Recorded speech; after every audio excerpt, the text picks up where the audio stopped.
사랑하는 고등115 선생님, 안녕하십니까? 첫눈처럼 너에게 가고 싶은 남자, 눈에 꽃과 같은 남자, 동장군 최민규입니다. 지난주 부록이 반응이 별로 좋지 않아서 다시 바꿨습니다. 날이 너무 추워졌는데요. 우리 사랑하는 고등115 선생님 영육간에 강건하시기를 간절한 마음으로 기도하겠습니다. 오늘 보신 하나님의 말씀은요, 마태복음 5장 7절 말씀입니다. 5번째 복입니다.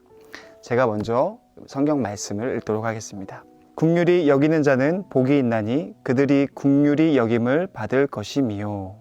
제목은 긍휼, 서로를 민망히 여기는 마음이라는 제목으로 교사 교환을 나누도록 하겠습니다. 오늘 말씀은요, 총 4가지에 대해서 좀 생각해 봤으면 좋겠습니다. 첫 번째, 긍휼함이란 과연 무엇인가? 두 번째, 왜 우리는 이웃을 긍휼히 여겨야 하는가? 세 번째, 과연 그렇다면 원수도 긍휼히 여길 것인가? 마지막으로 긍휼함의 복은 무엇인가? 이 4가지를 생각해 보도록 하겠습니다. 첫 번째, 긍휼함이란 무엇인가? 긍휼의 사전적 정의는 남을 불쌍히 여겨서 돕는 것입니다. 하지만 성경적인 긍휼은 이것보다 조금 더 높은 차원의 긍휼을 이야기합니다. 긍휼은 용서와 짝지어 사용되는 단어입니다. 흘러넘치는 사랑을 주체하지 못하시는 하나님께서 한없이 약하고 한없이 악한 사람들을 대할 때 보여주시는 태도입니다. 즉, 인자, 자비, 사랑, 불쌍히 여김, 민망히 여김, 다양하게 성경적으로 번역되고 있습니다. 정리하자면 긍휼은 하나님께서 한없이 악하고 약한 인간들을 바라보시면서 느끼는 그 감정, 불쌍하고 사랑스럽고 민망히 여기는 그 의미를 이야기해주고 있습니다. 그렇다면 예수님께서 우리에게 이렇게 말씀하셨죠. 서로 긍휼히 여겨라. 긍휼함을 가지고 서로를 용서해라. 그렇다면 왜 우리가 서로 이웃을, 그 원수를 긍휼히 여겨야 할까요? 에베소서 2장 3절에서 5절 말씀입니다. 전에는 우리도 다 그 가운데서 우리 육체의 욕심을 따라 지내며 육체와 마음에 원하는 것을 하여 다른 이들과 같이 본질상 진노의 자녀이었더니 긍휼이 풍성하신 하나님이 우리를 사랑하신 그 큰 사랑을 인하여 허물로 죽은 우리를 그리스도와 함께 살리셨고 너희는 은혜로 구원을 받은 것이라.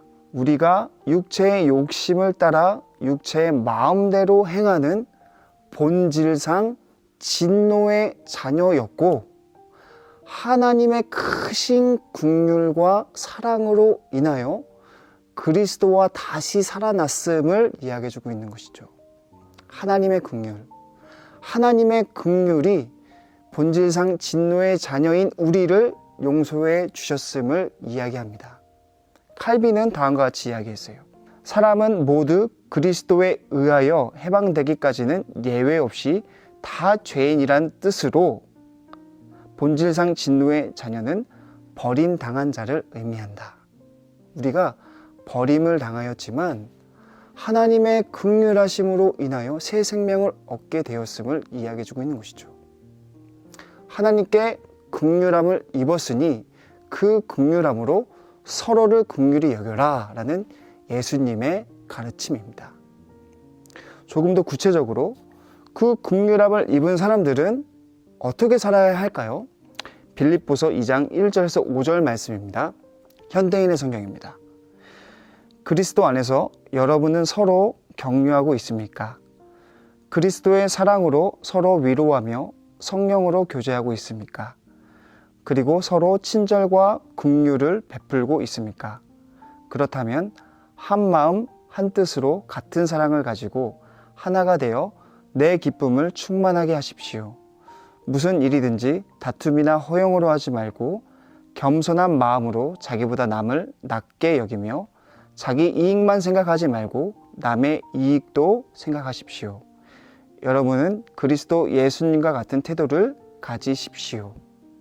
서로를 민망히 여기고 친절하고 겸손한 마음으로 상대방을 나보다 낮게, 높게 여기는 그 마음이 긍휼한 마음임을 사도 바울은 이야기해주고 있는 것입니다. 그렇다면 한 가지 더 질문할 수 있습니다. 우리는 교회 안에 있는 수많은 선생님들과 학생들을 사랑할 수 있습니다. 그렇다면 여러분들을 힘들게 한 원수는 과연 사랑할 수 있을까요? 이성준 전사님과 고은민 전사님은, 고은민 목사님이죠. 못한다고. 전 할 수 있습니다. 근데 그들은 못한다고. 그들은 못한다고. 예수님께서 이런 말씀하셨습니다. 마태복음 5장 43절 48절 말씀입니다. 내 이웃을 사랑하고 내 원수를 미워하라 하였다는 것을 너희가 들었으나 나는 너희에게 이르노니 내 원수를 사랑하며 너희를 박해하는 자를 위하여 기도하라. 너희가 너희를 사랑하는 자를 사랑하면 무슨 상이 있으리요? 세리도 이같이 아니하느냐? 또 너희가 너희 형제에게만 무난하면 남보다 더하는 것이 무엇이냐? 이방인들도 이같이 아니하느냐?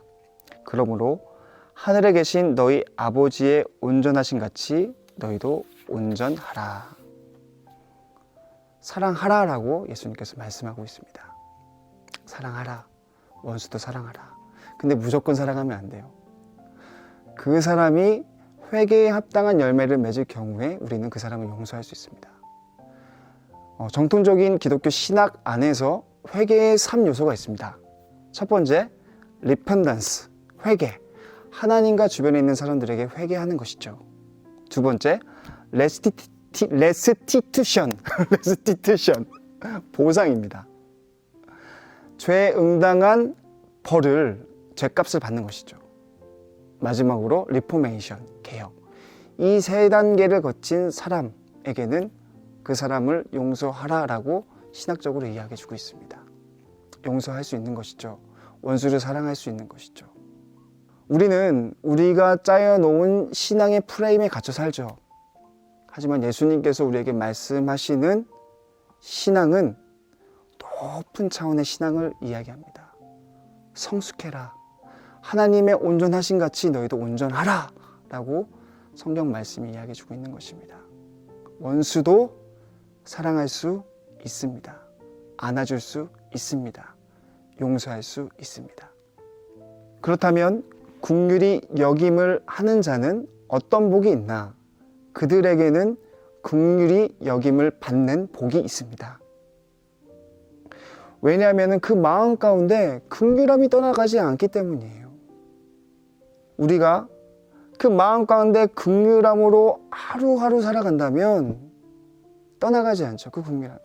하늘에 계신 하나님께서 우리가 설령 죄를 짓는다 할지라도 우리의 긍휼하심을 보시고 우리를 긍휼히 여겨주신다라고 하는 것입니다. 로이드 존스 목사님 이런 말씀하셨습니다. 여러분이 긍휼하다면 여러분은 긍휼함을 받고 있습니다. 여러분이 이미 긍휼을 갖고 있기는 해도 여러분이 죄를 다시 지을 때마다 다시 긍휼을 받게 될 것입니다. 하나님이 나를 긍휼히 여기소서라고 말하게 될 것이기 때문입니다.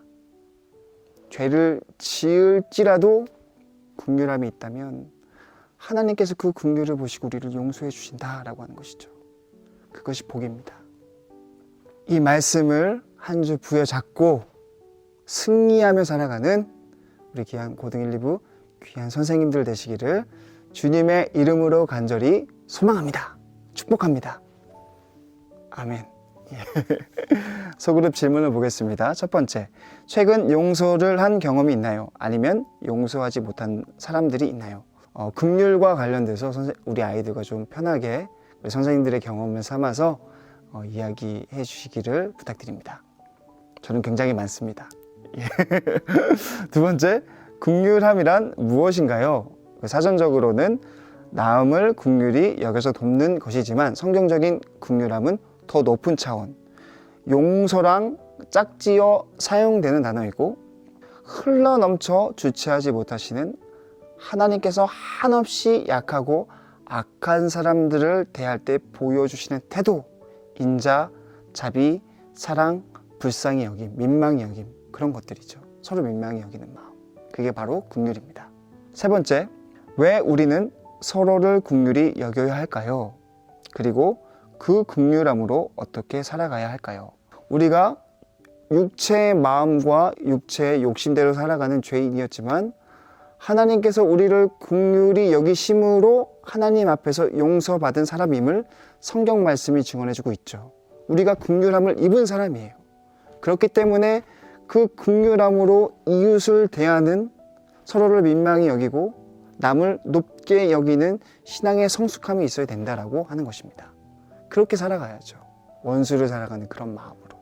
마지막으로 네 번째, 하나님의 말씀은 우리 인생의 기준입니다. 그 기준은 높은 차원의 성숙한 삶을 이야기합니다. 이러한 성숙한 삶을 살아가기 위해 매일 삶 속에 어떠한 노력들을 해야 할까요? 그 실천은 무엇이 있을까요? 자유롭게 나눠봅시다. 우리가 그 긍휼을 실천하기 위한 그 믿음의 자세들에 대해서 자유롭게 나눠주시고요. 우리 실질적으로 우리 선생님들께서 그 긍휼함을 실천한 적이 있으시다면 그 내용들도 함께 나눠주시기를 부탁드립니다. 너무 춥습니다. 우리 사랑하는 선생님들 건강 유의하시고요. 조만간 곧 뵙기를 간절한 마음으로 기도하겠습니다. 고등 1레벨 선생님 사랑합니다.